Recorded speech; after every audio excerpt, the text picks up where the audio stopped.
DVB, Digital Fast. Hello and welcome to DVB Newsroom. I'm Nora. Joining me today is Chuu, a Burmese artist whose work explores Myanmar traditions and culture, women's experiences, identity, and resilience, which has been exhibited around Europe.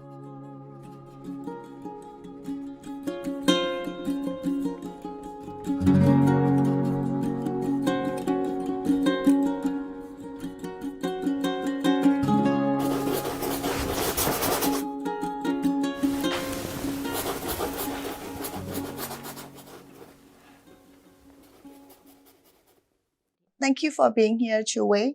Thank you for inviting me. You studied IT engineering at university before becoming an artist. What drew you into the art world? When I think about my childhood, I always spent creating, painting, drawing. And when we were young, there is the Dimeway journal for kids, and we can do the colorings and could send there. So I received a few prizes, and with my passport picture on the cover, like with my drawing, it came. So I think starting from that time is really made me too interested in art. And throughout the time, I keep studying. And after years and years, I became more and more into painting and drawing and to create art.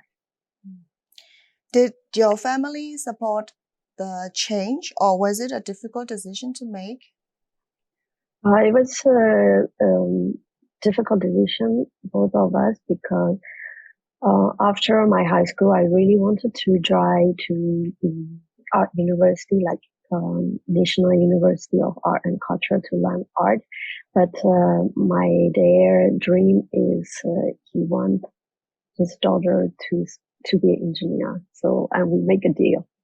So I said I will keep learning art, but not from the university, but from the teacher and from the class in school, like private school. And but at the same time, I will take the degree. So we did. What does a day of painting look like for you? What is it that inspires you? The beginning, I really inspire a lot about Myanmar culture and history, and I really interested in about how the culture shape and how this history has happened, and what is the link and what is the impact happening now. So I listen to a lot of mythical story and history, and also the pagoda mural painting, like from Bagan and also from the Last Kingdom time. They have a parapike kind of book and hand drawing in some drawing and record inside the palace. I really interested in it, so I learned and I start creating a painting about the mythical story and about the history and culture. And I change like around 18 or 19 years old when I went at the university, like the middle of my university, and I start changing more to talk about women lives in Myanmar and the culture which connected with the women. Mm-hmm. Talking about culture and tradition, do you feel Burmese traditions like weaving and fabrics are under-recognized in the global art scenes? I think Myanmar is really unrecognized, not only in the fabric, but in a lot of scenes, because I think even in Southeast Asia, I think we are the least well-known country. So a lot of people don't know Myanmar. We have our own literature, like we have our own writings and texts and the language. So this is also, I really want to promote in my art. That's why even now I'm living in Europe and making an exhibition. Often I try to put Myanmar text in my painting. So often people questions like, what kind of language is it? And a lot of people don't know that we have our own language, and including the patterns of the fabric, because we have really interesting and different patterns.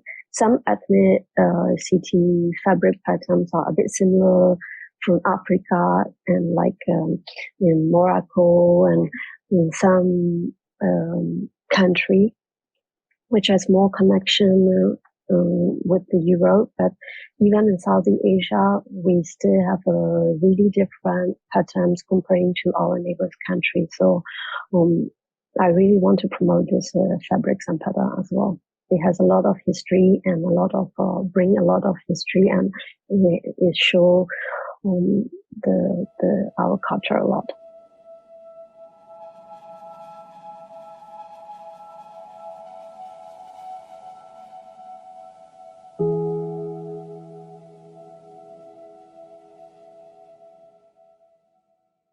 You've mentioned in previous interviews that a difficult experience at age 18 really shaped your voice as an artist. Can you tell me what happened? Yes, so actually there was a sexual harassment in the street in Mandalay when I was 18, and actually it happened to my sister. A guy came and grabbed my sister and drove away, and I tried to chase him and catch him and call the police at the time. So there was the accident, blood, and my motorbike crash. A lot of people in this area also came and surrounded and help us. The beginning, they got confused because I hit him from the back. So they thought, yeah, it's a driving mistake, like a driving accident. And they said it's my mistake, but actually, and then I explained it's not that because I'm trying to catch him. So, this moment had happened. And I thought it's happened because we're unlucky. But after that, I was very surprised when I talk about it to my roommate, to my friend from the university, and they all have a similar experience like that. Sometimes on the bed, sometimes in the way, sometimes even in your own place, so in your own neighborhood. So I was surprised why, like, almost 90% of the girl, like 95% of the girl that I talk about, they have a similar experience, and I was shocked why no one talk about it, why we didn't hear about it, and I thought about it, and it's happened like almost third time for me, and only at the time I responded like a big sister wanted to protect. That's why I responded, and it's happened like a few times before, and I was silent and neglected, and I never talk about it. So this really made me a question why it's happening every day, and it's happened to more of us why we don't talk about it. So in my artwork, I question about it, and I want people to share about it, to talk about it more and more, so we can hear and we can think about it to change or to do something. How did that That's how it started. Mm-hmm. Yeah. How did that experience influence the themes you return to again and again in your art?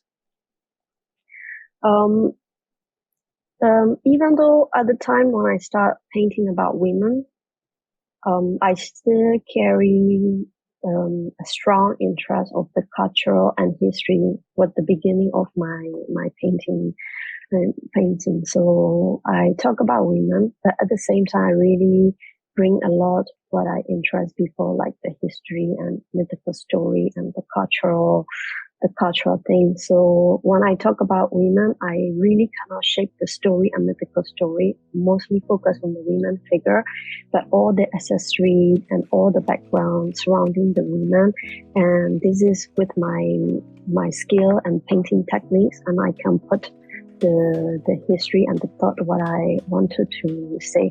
So the beginning, it just started small, just I wanted to make the question about the daily women life, the daily situations of women in Myanmar. But once I started and I make more and more research and I read more and I try to find what is happening to us. So what is happening to Myanmar women. So, and I found the education, political situation, the social, and even religions, everything is included to shape the women nowadays. So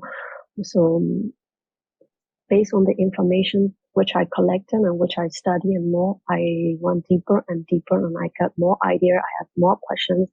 I have more voices to show to the audience. So it's been quite a long time. So it's like almost 10 years or maybe a little bit more. I'm only talking about the history of women, and all the link is happening in the past. So I changed a lot of painting style as well. As you have mentioned in your artwork, you often touch on the challenges women face. Could you share some of your inspiration? Yeah, there is the time where I don't like to paint the face of the women. Most of them are faceless and is covered by kanot, like Burmese traditional like flowery patterns. And I like to use kanot a lot on their face because it's also really show about our culture in the society, like the women life. Because often I saw Burmese women, they get lost behind the tradition, behind what the society want them to be, and they lost themselves, they forgot about themselves, and they lost their identity. They just following what other people want, they just following what society want them to become. So I really see them like they are, like they cannot breathe, and they are like losing themselves. We don't know who they are, but we can see they are women. So that's why I often lost their face, women figure under the canal. And I also use some collage to link with the new and the current situation. And also a lot of painting I also paint, but mostly like a strong figure, just a little bit of smile, more about confidence, like proud for being who they are with a strong voices. Can you tell me about your decision to leave Myanmar and pursue your artistic career abroad? There are a lot of reasons to relocate. I think for the moment, the art is the people only interested in art, and artists only could live after all the basically of the humans was there. And you have to have a place to live, a food to eat, and you have the education, and only after that you don't need to worry about your living and eating, and then you start thinking about entertainment and also art and like literature, like new movie, music, this kind of thing. So and I feel the art doesn't have a really important roles in Myanmar at the time, especially for the Myanmar people. They have another interest than to interested in art at the time, and another focus. So, and I thought about it, and a lot of my friends and people that I know, they suggested,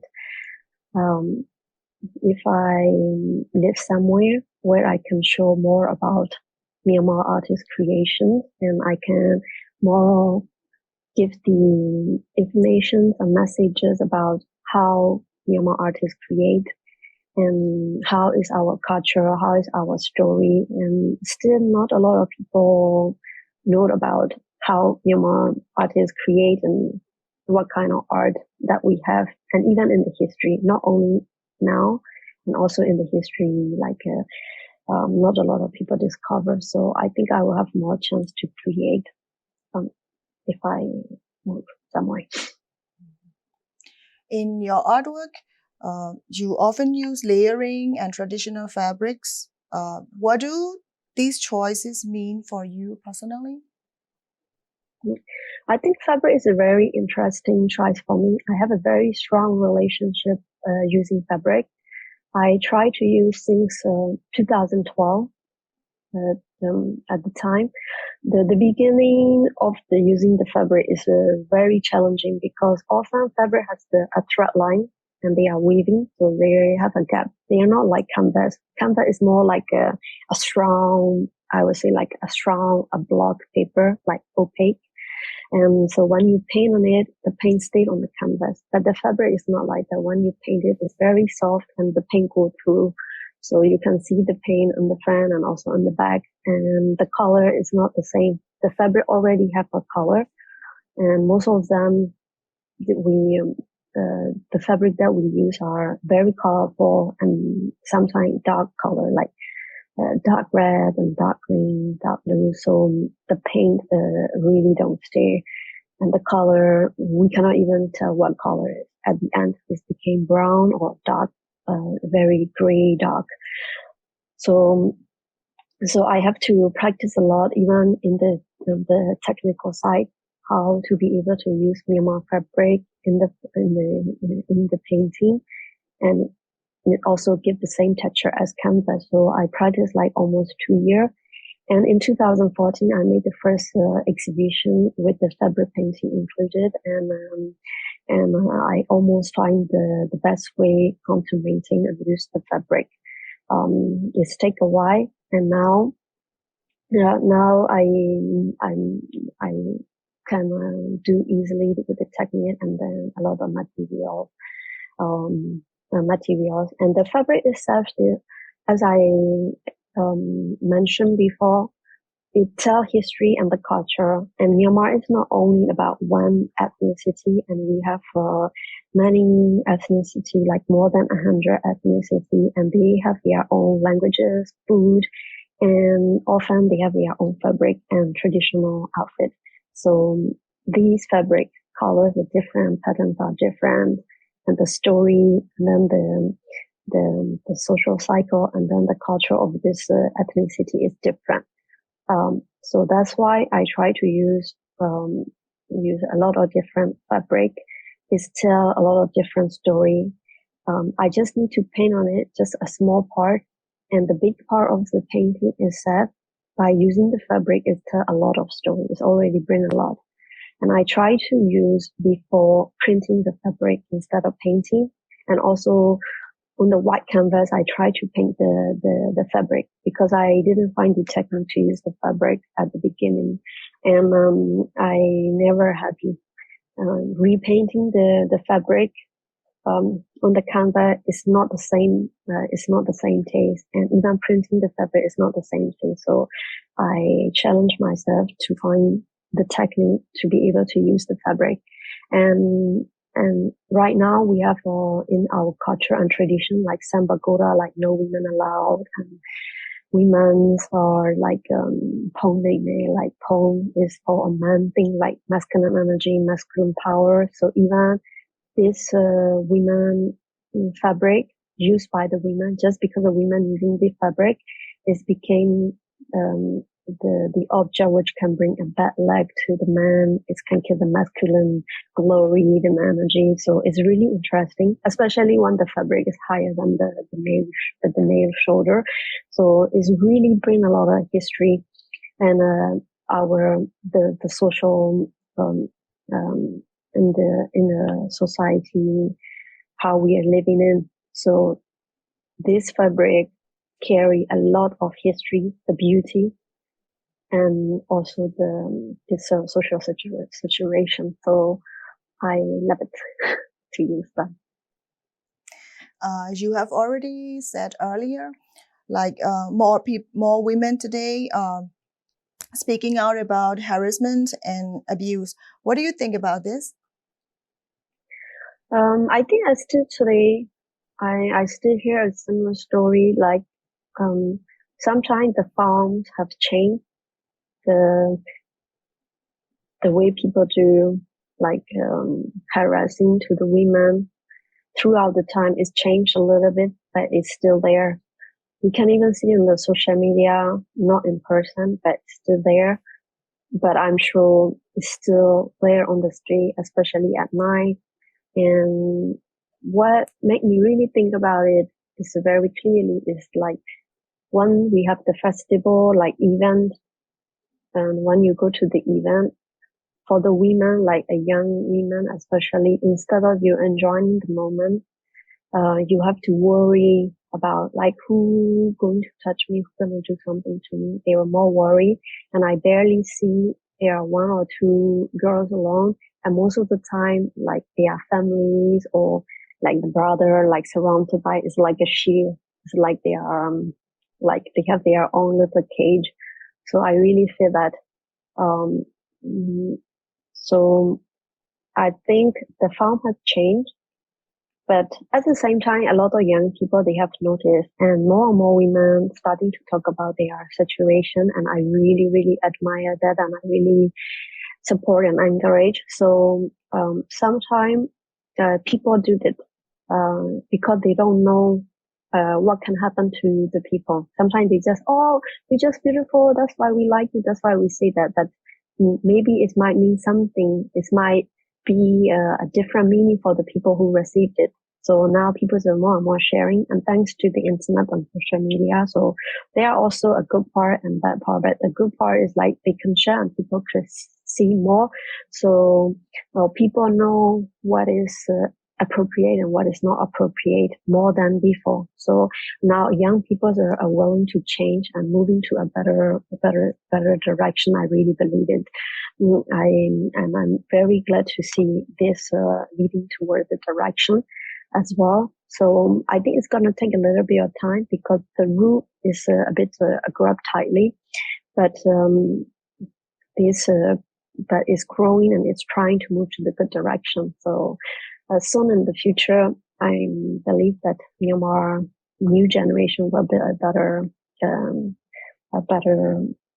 surrounding. When people attend your exhibits, what do you want them to take away with it? It's very interesting. The first exhibition, I still remember. It's a different times of exhibition and different response. The first exhibitions were very interesting because a lot of people don't know about me as an artist. I'm just from a small town, just arrived in the big city and make the exhibition. So people don't know who I am. People don't know what I do.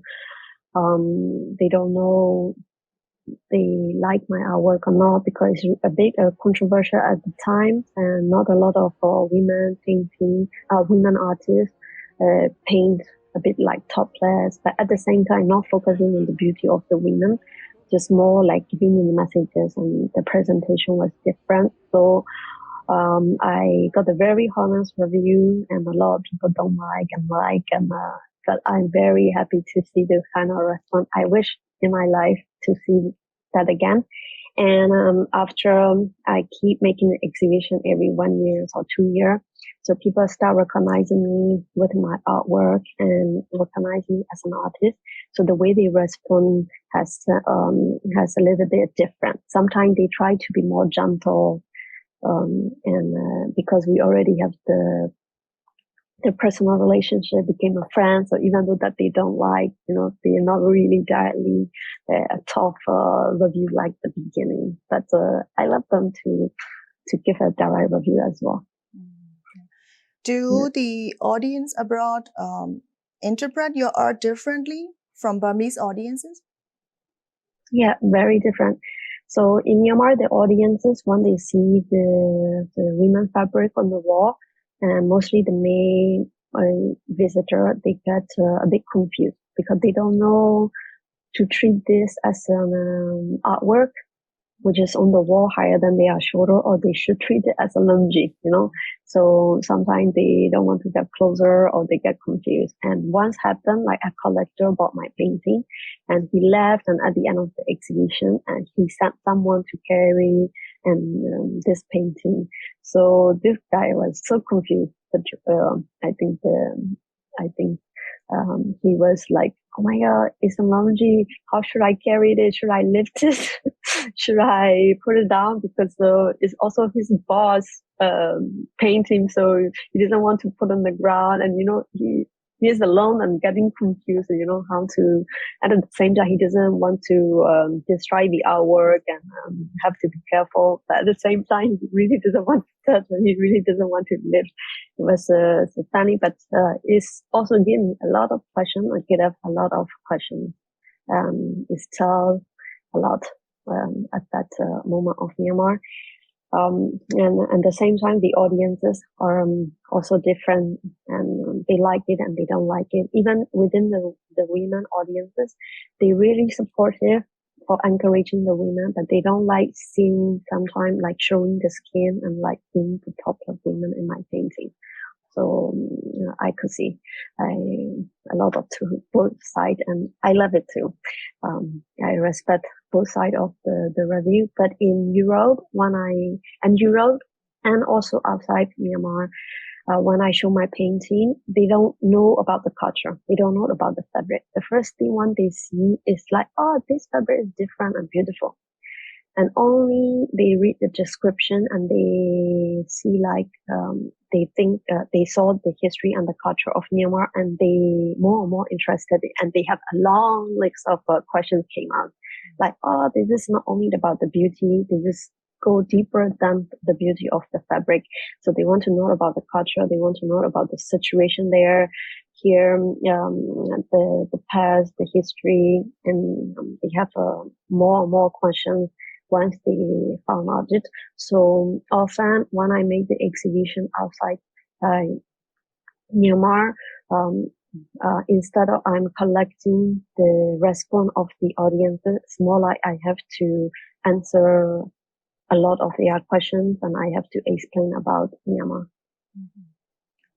Is there anything new you're working on at the moment that you can share? Yes. At some point, I stopped using fabric because I see now more and more artists are trying to use the fabric, and I think a lot of new generations are also doing the movement and making the voices. So I said, oh, maybe this is what I wanted to give to the people, and like what I wanted to see. So I thought, oh, I'm happy to see that maybe I should move to another creation, and because it's quite a long time frame that I'm using fabric. So I thought, oh, maybe it is my happy ending, and I see what I wanted to see. But actually, it was not that true. And even after 1 or 2 years, I stopped. And suddenly I woke up one day, and I don't know, I think artists, we have that moment like, oh my God, I have the question, and the question is even deeper. And the time why the history, the link, and the current situation, and the fabric, and I have a new like little light. It's like blink, like in the cartoon, like light, and I have another thread which I can dig deeper, and I can go deeper about the fabric. So I decided to use it again, and I think until today is really getting stronger and stronger. So I want to go deeper, and we're gonna be until the end of that, that I'm digging. So I'm still using the fabric, and another interesting thing is it's been a while that I left Myanmar now. So I also have changed. And also I question about my identity. I also question about my life as well. So this question also has an impact on my painting. I think right now will try to create how I see the other different culture, like the culture in Europe, but from the perspective of the Myanmar women artists. And I will like to combine and compare these two, but in one artwork. That's quite interesting. What is it that keeps you motivated to create an art even during dark times for our home country of Myanmar? I think art is always, even though I told you before, art came at the end, like people have a place to eat and a food to eat.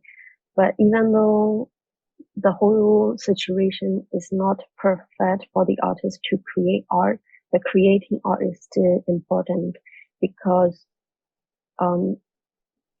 we are living artists, and we could see the current moment, and we absorb it, and we transform it into an object, which is called a painting, or which can be any types of art form. So this art form has all the information and all the feelings, all the moments that is happening right now. Sometimes we focus more on the personal feeling, but sometimes it represents try to be a groups of people, all the society to represent. So,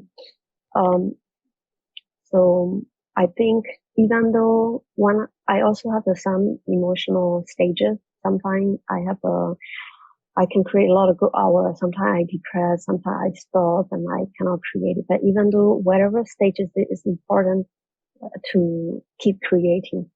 So one day artwork is good. It can give a lot of information and it can link to so many things which happening right now.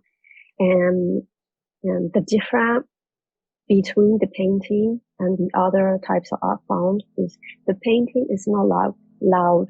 It's more like you just stand in front of it, and sometimes you get the messages, sometimes you don't get the messages. But once you get a little bit of messages, like one question and thread, it brings so many questions, and you really it make the audience want to get more and more.